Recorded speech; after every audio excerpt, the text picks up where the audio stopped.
What's up, agents? Zero here. Last week I did a video regarding how to set up player direction detection. This time I'm actually showing you guys a few different examples of how you can use it in maps.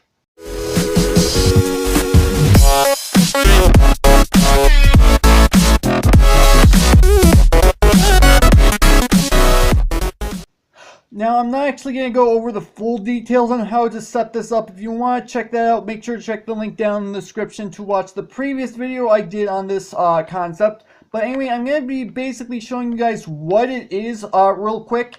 And then I'm going to go ahead and show you how you can use it. So what I need to do in order to get this to work is that first off, I need to actually stand on this birch plank. And now if I look at this redstone lamp, it turns on. If I look away from it, it turns off, and it does not work if I'm actually not standing on the birch plank. And this is literally all the redstone there is for it. It's a repeating command block with a comparator. And these are all the parameters that are necessary in order for it to work. And before I go any further, there is going to be a link down in the description if you guys want to download this world. I did not do that on the last video, however, because I've got more this time, I'm going to have a link so that you guys can check this out for yourself. One thing that I do want to go ahead and mention is that last video, these two pieces of information, the X and the Y, these were technically switched around.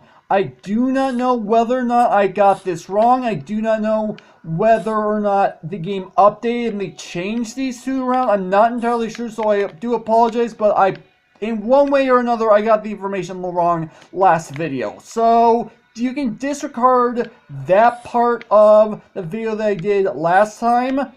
So basically what this means is that we've got the RXM, which is minimum X rotation. RX max is X max rotation. Same with Y. X is what I thought was X. What I said last time was X was your north, south, east, and west, which for whatever reason I did not decide to label as that last video.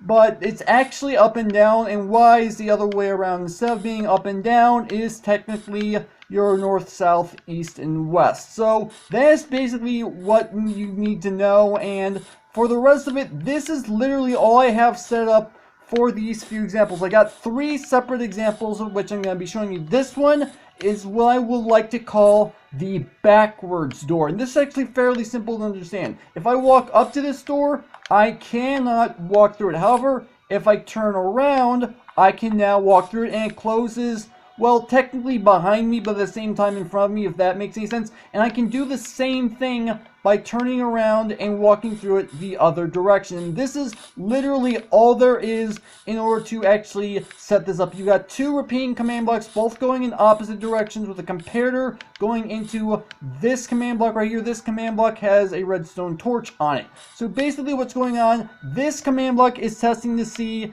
if I'm on this block right here or inside the door, and I'm looking in one direction. And the same thing with this one, it's looking to see if I'm looking this direction and if I'm standing on either this block or this block right here.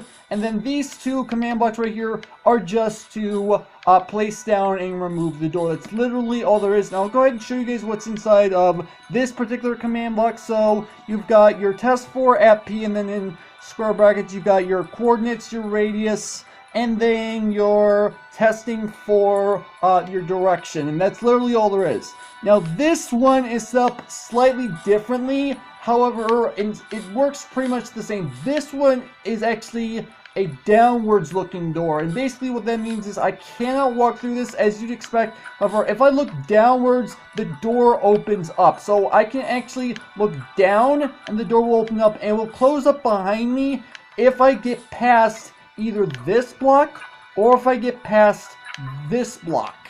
So it's looking to see if I'm looking downwards as you'd expect and standing up next to the door or within the actual door itself, and it works exactly the same, except there's just one fewer command block. So it's just testing for me being up next to the door or at the door exactly, looking down, and then obviously these two are just simply to place down and fill the door. Now this one that I'm about to show you, this one is my personal favorite because this is actually really interesting. So let me go ahead and show you. If I go ahead and walk right here and I look at this red block, Now if I go ahead and turn around, there's a blue block and it says turn around. If I go ahead and turn around, now it opens up. Now, the way this works, you can actually do this in a number of different ways.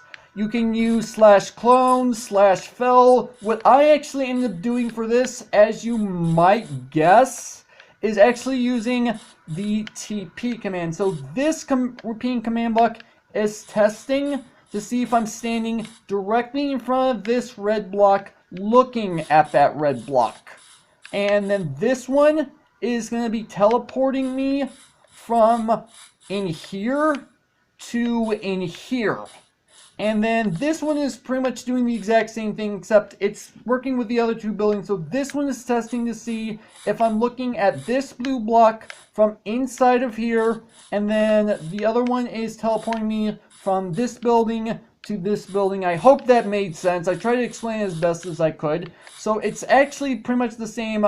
You guys already get the idea. It's the same. However, it's using the TP command, as I mentioned, and the way I've set this up is that I'm using the tildes, which is what is the actual name is for the little squiggly lines. So what this command block is doing, it's teleporting me directly to this command block. However, because I have these numbers in place, it's teleporting me a certain coordinate away from this command block. So in this case, I have it set to -1, which means I'm being moved one block in this direction from the command block.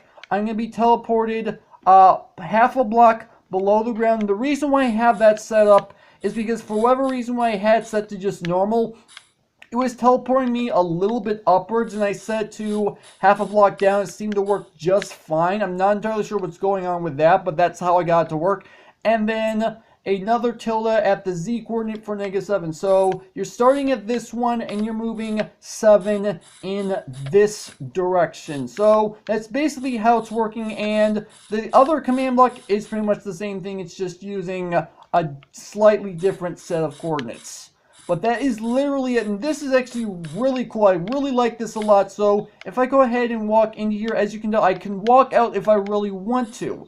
However, it's once I turn around. If I try to walk backwards, I actually am not able to walk backwards until I turn around, and now I can walk straight out. This is one of my personal favorite ways to be able to use the player direction detection. I'm not saying that these two ways of doing things are not cool. These two are actually pretty cool, I'd like to say. This one is what I think is one of the best ways you can use it. But other than that, that's actually where I'm going to go ahead and end off the video. So hopefully you guys have enjoyed it. If you did, make sure that like button. One more than make sure that subscribe button for future content. Also, you can find me on Twitter at AgentCPU0 to stay updated.